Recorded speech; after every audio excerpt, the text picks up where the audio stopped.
Welcome to another episode of Insights.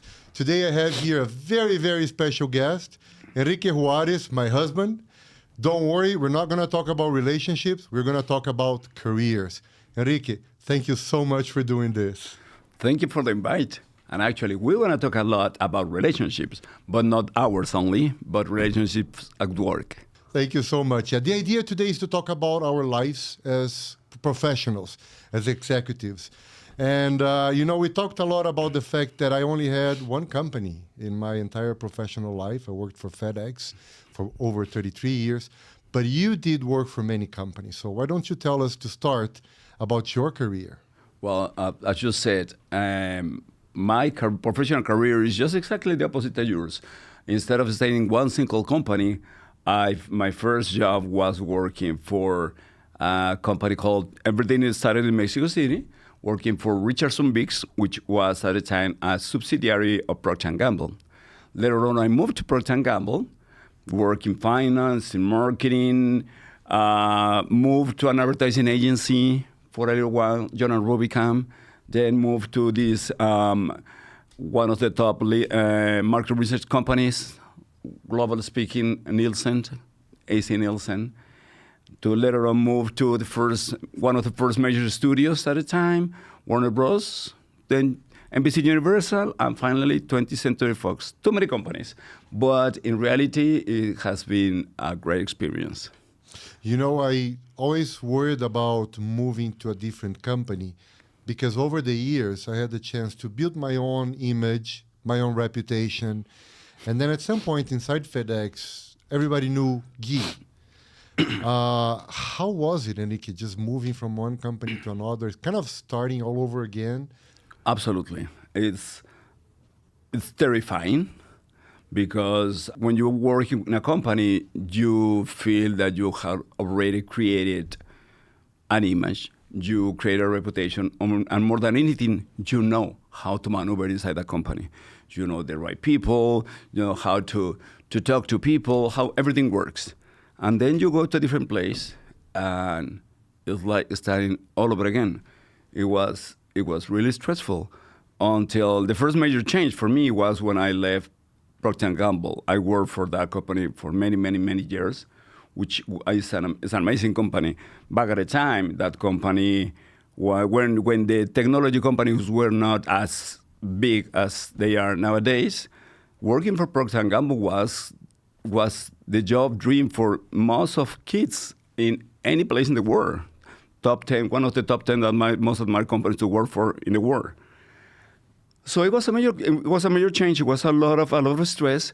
But then I realized that the reasons why I was successful at Procter, it was not exactly what I was doing at Procter, but the way I was, what my competences were what my skills were, and those were the elements that actually were going to help me succeed in my new job.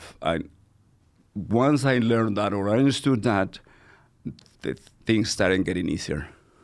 And one of the main things that we've been talking about during this podcast are related to being authentic at work.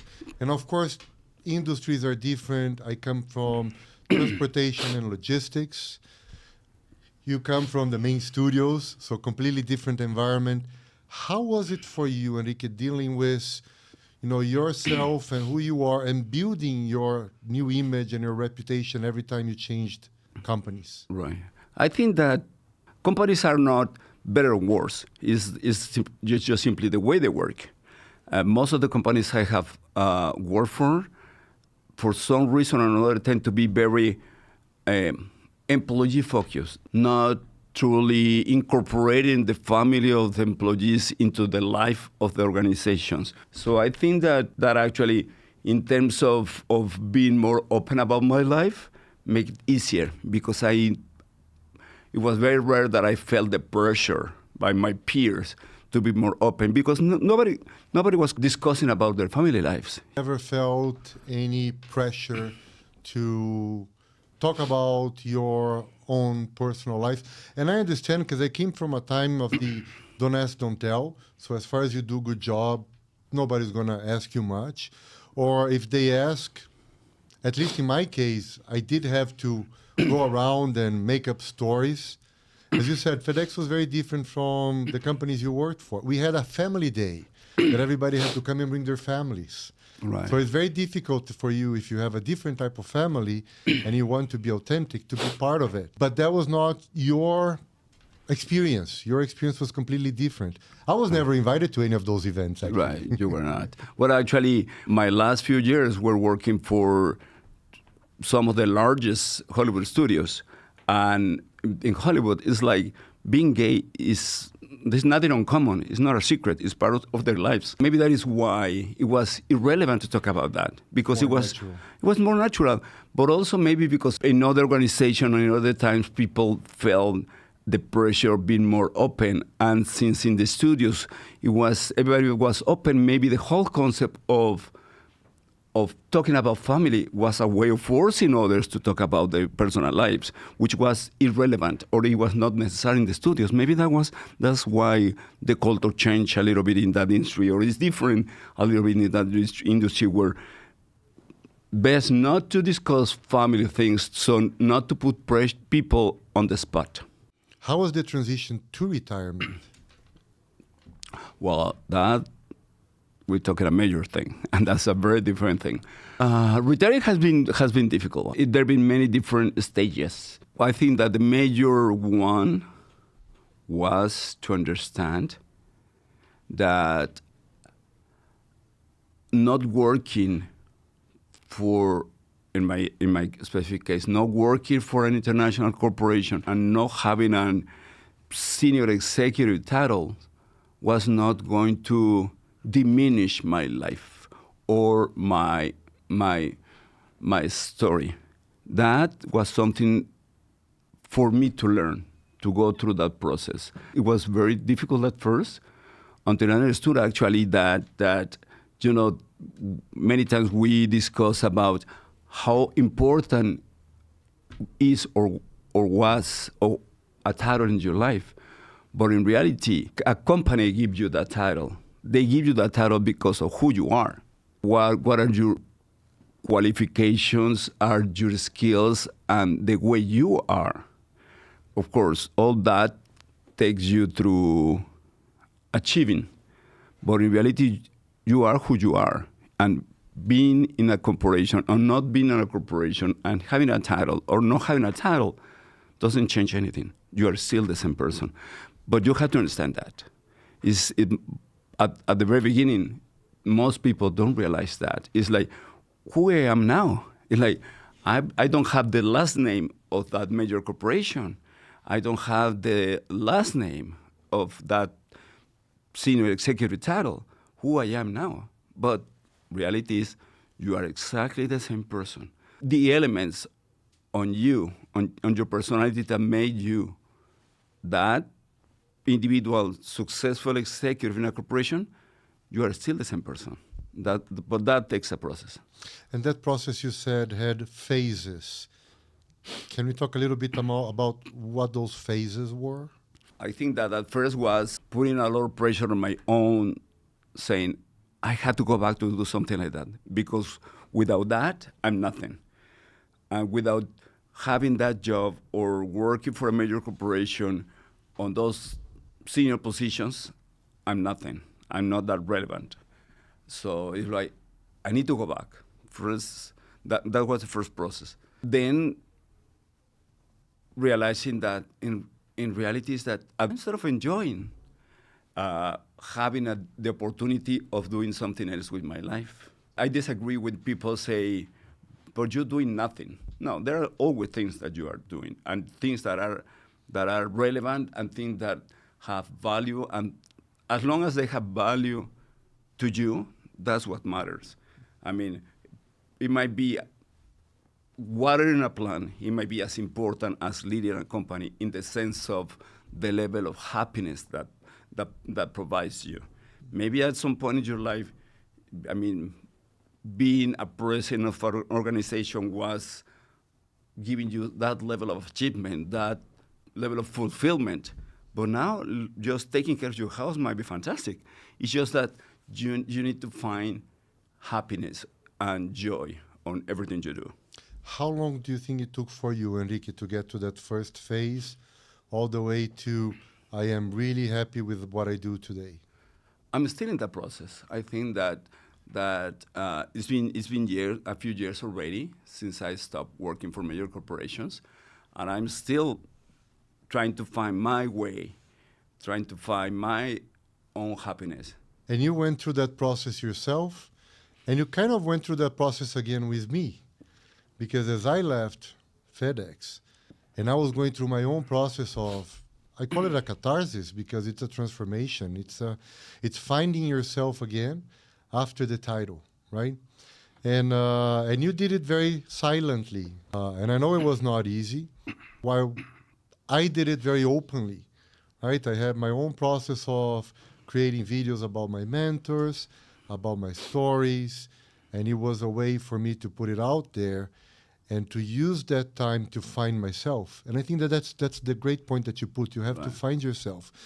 And each one of us has its own process to get to find ourselves, right? And I did it through the videos, and now I'm here with the podcast, and always counted on your support through the process, which I know it was not an easy one.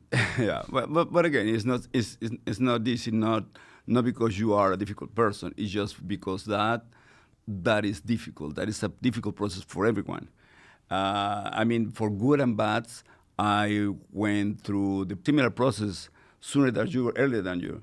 So when yours came, I pretty much knew every single stage you were going through. What advice, Enrique, would you give to somebody that is just starting that process? For me, the key advice is you had to recognize what elements in the way you are, personality, qualities, skills, made you achieve what you achieved in that corporate life. If you had to start all over again, anything that you would consider doing different in terms of how you handled your career?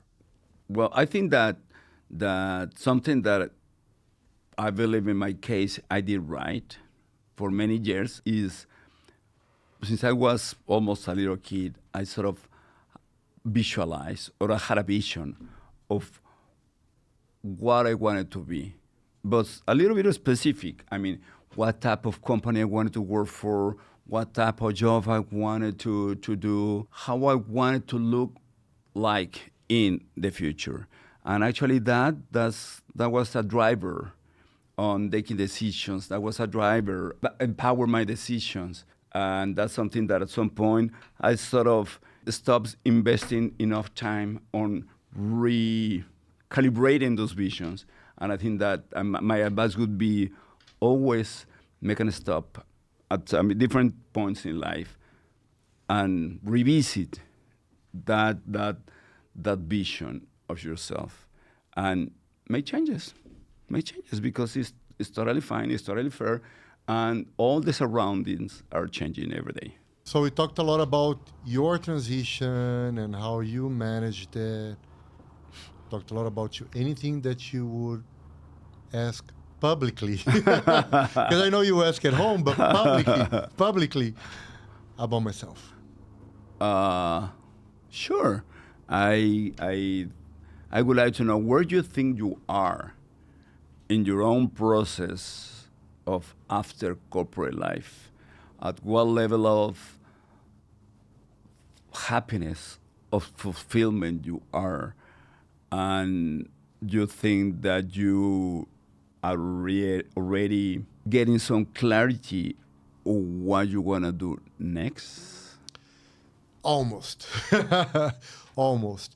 As I was saying, for me, it was a catharsis, right? When I left FedEx and we had to stay in Memphis for 6 months, and I needed to figure out what to do with my time while I figured out what to do with myself. And I did it through the stories. I think about telling my stories helped me find my identity. Mm-hmm. Because as I was doing it, I was finding out that I actually like to communicate. As I was saying, I like people, I like to talk to people, I like to help people. And through those stories, I was doing it. I felt like I was doing it and I was helping myself. And also, as we were doing it, we were figuring out, are we staying in the US? Are we going to Brazil? Are we going to Mexico? And we do have plans to live between Brazil and Mexico. So I don't see myself in corporate life now because of all the plans that we have together. What we are doing here, I believe I can do it anywhere. And we find interesting people like yourself anywhere. I was lucky to have one at home. And I think I'm in that part of the process where I'm kind of establishing myself on something that I really like to do. At a time in my life that we don't have the pressure to pay the bills. We were very lucky to have successful careers, the two of us. We don't have kids. So we allow ourselves to find happiness and not necessarily chase the money. And find that fulfillment that you were talking about, that we did find through our careers on the titles that we held. Not just because of the titles, but everything that we did to be able to have the titles. But I think that every time I sit here and I do it, I like it better and better. And I feel more comfortable. Right. And I want to continue to do it. Together with that came learning new things. So I challenged myself to learn how to edit, how to produce a script, how to produce a video. We even had a chroma at home, like the green screen right. hanging at home. And the learning, the fact that I was forcing myself to learn how to do things when my entire life I had agencies and people just producing really great things with great qualities for a great brand. And I realized how difficult it was. That also consumed the time as it made me busy. So it's a process. As you said, it's a process. I don't know if I'm there, but I feel good about the journey that I'm in right now. And I am absolutely blessed because I have you there supporting me through the process, understanding what I was going through, and then just being there, not questioning, but just being there. And I would marry you over and over and over again. I get a little emotional. I think that we both have been fortunate during these processes. Yes. And I'm happy for you that I see that level of happiness that you are getting every day, and I see peace. Well, Enrique, thank you so much for doing this. I know it's not easy to sit on a podcast environment with your husband, talking about your career, talking about transition into retirement, difficult things that we talked about. And that, as we said, we were so lucky to have each other there supporting us through the process. Right. I think, and I said at the very beginning, thank you so much for the invite. As you said, of course, the fact that we are married might make it kind of funny or interesting. But at the same time, I think that we were very lucky that we both had successful corporate careers, and that help each other to understand each other. And at the same time, we were great advisors to each other. We were good listeners. We understood each other. And now we are in a different part of our lives, and we're still now listening to each other. So that is good. Thank you so much. We'll discuss the relationship once we get home. Absolutely. And thank you all so much for staying with us towards the end. I really appreciate it. And please stay tuned to the next Insights. Thank you.